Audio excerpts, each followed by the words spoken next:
आदाब। Ground zero में आज सबका इस्तकबाल है। मैं हूं खुर्शीद रब्बानी। ग्राउंड जीरो में आज हम समझने की कोशिश करेंगे कि आखिर क्यों छोटी छोटी बातों को तूल देकर नफरत की खाई खोदी जाती है। क्या भारत की कदीम विरासत में नफरत का जहर घोलने की कोशिश की जा रही है और क्या इसी कोशिश के तहत कभी हिंदुओं के पलायन तो कभी मुसलमानों के पलायन की खबरें फैलाई जाती हैं। आज ग्राउंड जीरो में आपको बताएंगे कि कैसे हिंदुओं और मुसलमानों ने आपस में मिलकर नफरत की सियासत करने वाले और जहर घोलने वालों को करारा जवाब दिया है। आपको बताएंगे कि दिल्ली के ब्रह्मपुरी को कैराना बनाने की जो अफवाह है उसका असली सच क्या है। इसके हर पहलू को समझने के लिए आज आपको हमारी ग्राउंड रिपोर्ट जरूर देखनी चाहिए। इसके अलावा इस एपिसोड में इस रिपोर्ट पर हमारा तज्जिया होगा। साथ ही आपको बताएंगे कि कैसे खतरनाक ऑनलाइन गेम मोमो चैलेंज हमारे मुल्क में पैर पसारता जा रहा है। और इसके अलावा आपको यह भी बताएंगे कि गूगल पेमेंट जो है उसका ऐप गूगल पे कुछ जो है वो नई खदमात शुरू करने जा रहा है। उससे आपको कौन कौन सा फायदा होगा। साथ ही आपको हॉकी के जादूगर मेजर ध्यानचंद के बारे में भी कुछ अहम जानकारियां देंगे। दिल्ली का ब्रह्मपुरी इलाका पिछले कई दिनों तक गलत खबरों के चलते सुर्खियों में रहा, जिसके बाद ये सवाल खड़े हो गए कि क्या यहाँ रहने वाले हिंदू फैमिलीज जो हैं वो खतरे में हैं। लेकिन जब हम ग्राउंड जीरो पर पहुंचे तो सच्चाई कुछ और ही निकली। यहाँ रहने वाले लोगों ने बताया कि कैसे कुछ बाहरी लोगों ने हालात को खराब करने की कोशिश की। इस सब के बीच अच्छी खबर ये रही कि अब दोनों तबके के लोगों ने आपसी बातचीत के जरिए इस तनाज़े को सुलझा लिया है।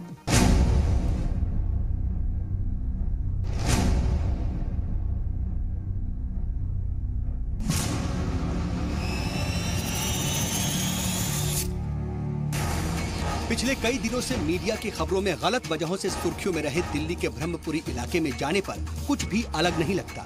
सिर्फ इसके अलावा कि यहाँ गली नंबर 8 में 2 जगहों पर पुलिस की मौजूदगी है।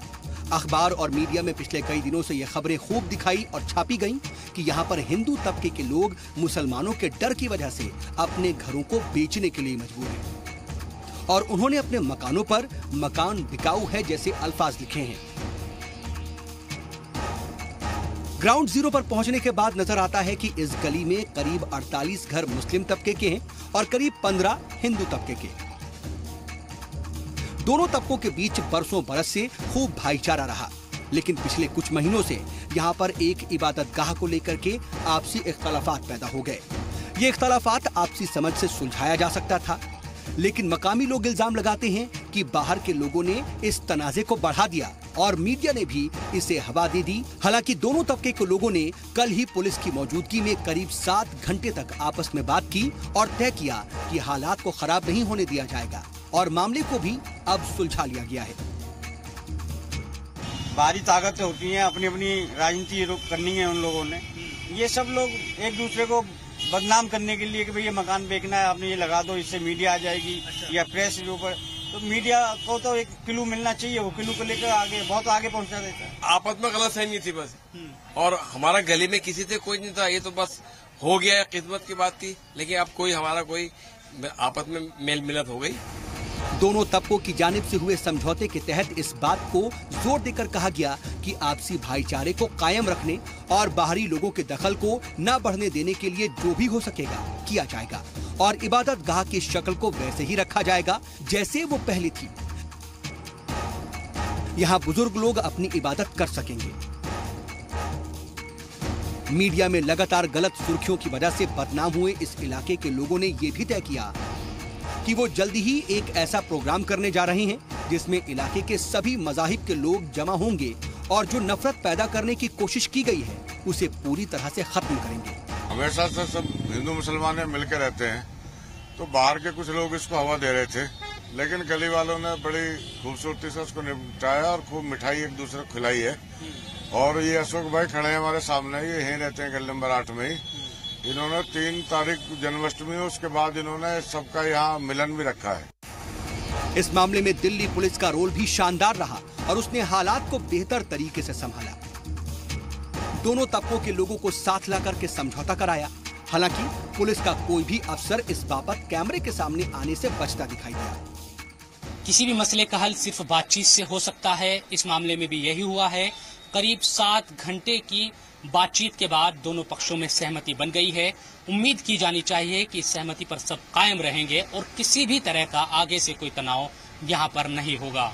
कैमरामैन जितेंद्र के साथ ज़ी मीडिया के लिए दिल्ली से मैं शुभ रजा। जाहिर तौर पर छोटी छोटी बातों पर कई बार बड़ी सियासत हो जाती है और यही बड़ी सियासत यहाँ देखने को मिली है। बहरहाल यहाँ ये भी समझने की जरूरत है कि कैसे छोटी छोटी बातों को तूल देने और उस पर सियासत करने से आपसी खुलूस को नुकसान पहुंचता है। ब्रह्मपुरी हो या फिर कैराना, मुजफ्फरनगर और बरेली, इन सभी जगह छोटी छोटी बातों और झूठी अफवाहों की वजह से ही हालात को बिगाड़ने की कोशिश की गई। देखिए एक और रिपोर्ट। दिल्ली के ब्रह्मपुरी से पहले यूपी के कैराना और मुजफ्फरनगर से हिंदुओं की और बरेली से मुसलमानों की नकल मकानी यानी पलायन की खबरों ने खूब तूल पकड़ा था। लेकिन बीते वक्त के साथ तस्वीर साफ होती गई कि इन मामलों की जमीनी हकीकत वैसी बिल्कुल नहीं थी जैसा कि इन्हें पेश किया गया।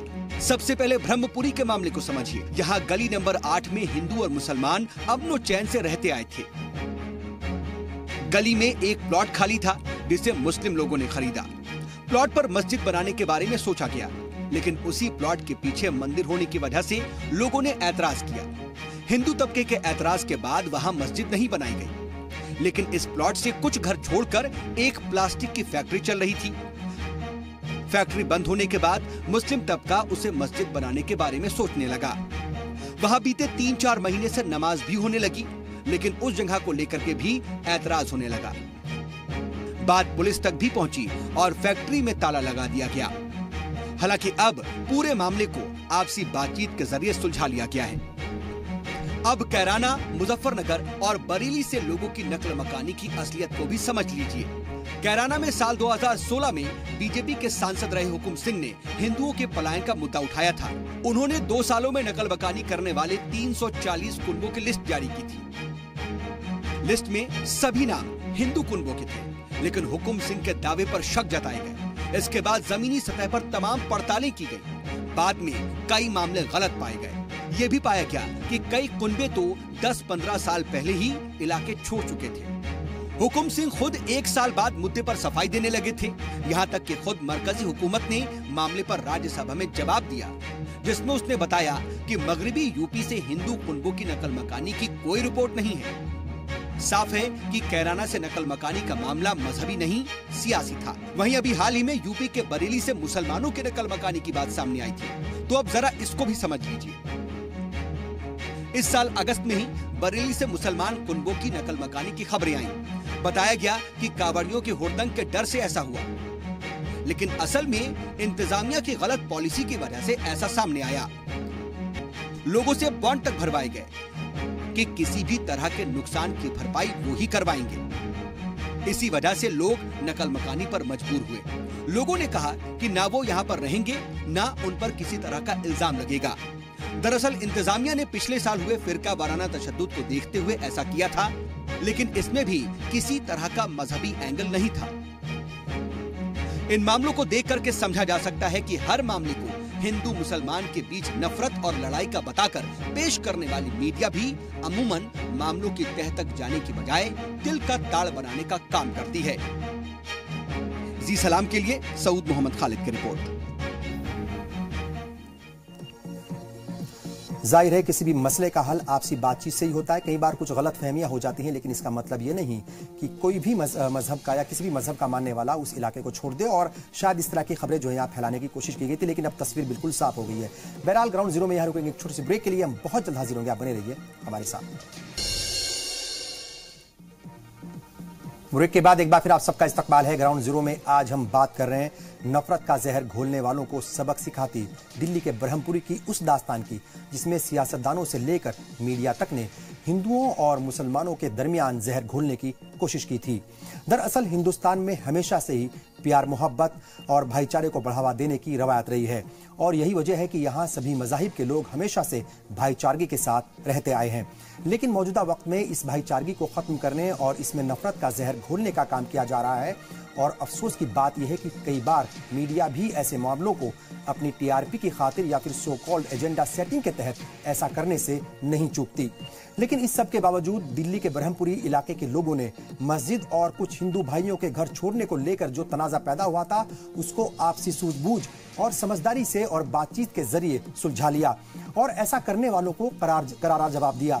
और बता दिया कि आप चाहे जितना भी जहर घोल लो, जितनी भी नफरत पैदा करने की कोशिश कर लो या फिर बांटने की साजिशें रच लो, लेकिन मुल्क की भाईचारगी और आपसी प्यार को कभी खत्म नहीं किया जा सकता।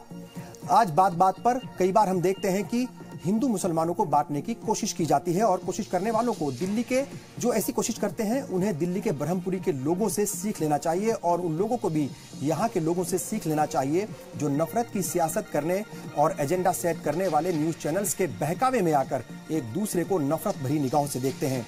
ऐसे लोगों को समझना चाहिए कि सियासत बांटो और राज करो के तहत लोगों को तकसीम करके ही अपना वोट बैंक साधती आई है और ऐसा करने में कोई भी सियासी पार्टी पीछे नहीं है। ऐसा करने के लिए ये लोग कई बार सोशल मीडिया से लेकर न्यूज चैनल्स तक जितने भी कम्युनिकेशन के जरिए हैं, उन तमाम का ये गलत इस्तेमाल करने से कभी नहीं चूकते। इसीलिए मीडिया इदारों को भी अपनी जिम्मेदारी समझते हुए नफरत और जहर घोलने वाली खबरों को तूल देने की बजाय सही और सच्ची रिपोर्टिंग करनी चाहिए। गैर जिम्मेदाराना रिपोर्टिंग से बचते हुए मीडिया को ऐसे हसास मामलों पर रिपोर्टिंग से पहले उसके हर अच्छे एंगल की पड़ताल जरूर कर लेनी चाहिए। या यह भी समझना होगा कि दिल्ली के ब्रह्मपुरी से पहले जो है उत्तर प्रदेश के कैराना और मुजफ्फरनगर से भी हिंदुओं के पलायन की खबरों ने खूब तूल पकड़ा था, लेकिन वक्त के साथ तस्वीर साफ होती गई और लोगों को बाद में पता चला ये सारी खबरें सच से कोसों दूर थी। जाहिर है हमें छोटी छोटी बातों को लेकर हंगामा मचाने, तकसीम की सियासत करने और अफवाहें फैलाने की बजाय आपसी समझ से मसलों के हल पर ज्यादा जोर देना चाहिए, ताकि हम सब मिलजुल कर रह सकें और हमारी सदियों पुरानी रवायत भी फल फूल सके। अगर हम ऐसा करने में कामयाब रहे तो याद रखिए, फिर कोई शरपसंद ब्रह्मपुरी, कैराना, मुजफ्फरनगर या बरेली के नाम पर गंदी सियासत करने की हिमाकत नहीं करेगा। अब बात एक ऐसी जानकारी की जिसे आप सबको जानना बहुत जरूरी है। हमने 6 अगस्त को ग्राउंड जीरो प्रोग्राम में एक मोमो गेम जो है, मोमो गेम चैलेंज और जो ब्लू व्हेल जो है वो उस गेम के बारे में हमने बताया था कि कैसे ये ब्लू व्हेल गेम से भी ज्यादा खतरनाक है। उसके बारे में आपको ये भी बताया था कि इससे कैसे बचा जाए, उसके तरीके हमने आपको बताए थे। आज फिर इस खतरनाक गेम के बारे में आपको बता रहे हैं, क्योंकि ये खतरनाक गेम आहिस्ता आहिस्ता हमारे घरों में दाखिल होता जा रहा है, हमारे और आपके बच्चों को खुदकुशी करने पर मजबूर कर रहा है। दरअसल ब्लू व्हेल गेम चैलेंज के बाद सोशल मीडिया पर इन दिनों एक और साइट जो है वो गेम आ गया है और मोमो चैलेंज इसका नाम है और ये बहुत ज्यादा वायरल हो रहा है। इसकी वजह से मगरबी बंगाल में 18 साल के मनीष सरकी और 26 साल की अदिति गोयल ने खुदकुशी कर ली। जानकारी के मुताबिक अभी तक मगरबी बंगाल के जलपाईगुड़ी और मिदापुर जिले समेत कई शहरों में इसका असर जो है वो देखने को मिल रहा है और ये बात भी सामने आई है कि वहां पर इसका असर बहुत ज्यादा है। इसके अलावा पिछले हफ्ते ही हमने देखा था कि कोलकाता और राजस्थान का जो अजमेर शहर है वहां से भी ऐसे मामले सामने आए थे। इस सब के बाद वेस्ट बंगाल में या फिर कहा जाए पश्चिमी बंगाल में इस गेम को लेकर अलर्ट जो है वो जारी कर दिया गया है। हिंदुस्तान समेत दुनिया भर के कई मुल्कों में मोमो चैलेंज के मामले सामने आने के बाद सोशल मीडिया पर यूजर्स ने कुछ नंबर जो है वो शेयर किए हैं और इन नंबरों से उन्हें इस गेम को खेलने के लिए इन्विटेशन मिलते रहे हैं। एक यूजर का कहना है कि अगर जापान, कोलंबिया और मैक्सिको के कंट्री कोड के साथ व्हाट्सएप पर कोई भी मैसेज आए तो उसका रिप्लाई किसी भी कीमत पर ना करें। शुरुआती जांच में इस बात की भी जानकारी मिली है, इस बात के भी इशारे मिले हैं कि ये गेम उन लोगों को और ज्यादा शिकार बनाता है जो डिप्रेशन में रहते हैं और खुदकुशी करना चाहते हैं। इस गेम के तहत यूजर को सबसे पहले मिरर सेल्फी लेने की हिदायत दी जाती है या फिर उसे कहा जाता है, अगर कोई मना करता है तो उसको धमकी दी जाती है। टास्क पूरा नहीं करने पर या मना करने पर मोबाइल हैक कर लिए जाने की धमकी उसको बार बार दी जाती है। लेकिन जो यूजर या जो लोग इस टास्क को पूरा करते हैं उन्हें आखिरी जो टास्क है उसमें सुसाइड करने का चैलेंज दिया जाता है। अब आपको बेदार और चौकन्ना रहने की जरूरत है और अगर किसी भी अनजान नंबर से इस गेम को खेलने का जो है इनविटेशन आपके पास आता है या फिर कोई आपके पास जो ऐसा कोई मैसेज आता है तो उसे किसी भी कीमत पर एक्सेप्ट ना करें और ना ही किसी भी अनजान लिंक पर क्लिक करें। इस बारे में आप अपने बच्चों को और करीबी रिश्तेदारों को भी जरूर बताएं। और बात करेंगे आपके फायदे की, गूगल अपने पेमेंट ऐप गूगल पे पर नई खिदमत जो है शुरू करने जा रहा है। इस ऐप के जरिए बैंकों के कस्टमर्स प्री अप्रूव्ड लोन के लिए अप्लाई कर सकते हैं। लोन की रकम फौरन उनके बैंक खाते में जमा कर दी जाएगी। फिलहाल गूगल ने 4 बैंकों आईसीआईसीआई, कोटक महिंद्रा, फेडरल और HDFC बैंकों से समझौता किया है या फिर करार किया है। इनकी खिदमत शुरू होने में कुछ हफ्ते और लगेंगे। गूगल ने पिछले साल सितंबर में तेज नाम से एक पेमेंट ऐप जो है वो लॉन्च किया था। अब उसका नाम बदलकर गूगल पे किया गया है। कंपनी का दावा है कि हर महीने इसके करीब 2.25 करोड़ एक्टिव यूजर हैं। साल भर में उन्हें 75 करोड़ ट्रांजैक्शन हुए हैं, उसमें 2 लाख करोड़ रुपए का लेन देन किया है।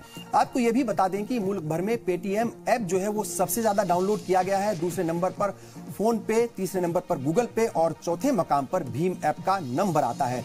हिंदुस्तान में आइंदा 5 साल में डिजिटल पेमेंट मार्केट जो है वो 70 लाख करोड़ रुपए का हो जाएगा। मौजूदा वक्त में ये करीब 14 लाख करोड़ रुपए का है। अगर इसी स्पीड से डिजिटल पेमेंट की रफ्तार बढ़ती रही तो 2023 तक हिंदुस्तान में डिजिटल पेमेंट मार्केट जो है वो 70 लाख करोड़ रुपए का हो जाएगा या उसकी उम्मीद की जा रही है। आपको ये भी बता दें कि हमारे मुल्क में करीब 70% ट्रांजैक्शन जो है वो नकद में होता है या जो देनदारी होती है वो नकद होती है। हिंदुस्तान और चाइना जो है फिलहाल वहां पर जो मोबाइल पेमेंट मार्केट है इन दोनों ही मुल्कों में 350 लाख करोड़ तक पहुंच गई है। और बात करेंगे आज की तारीख की। 29 अगस्त 1905 को आज ही के दिन हॉकी के जादूगर मेजर ध्यानचंद की पैदाइश हुई थी। इलाहाबाद की एक फौजी फैमिली में पैदा हुए मेजर ध्यानचंद को हॉकी का सबसे बेहतरीन खिलाड़ी माना जाता है। उनके भाई रूप सिंह भी हॉकी के अच्छे खिलाड़ी थे।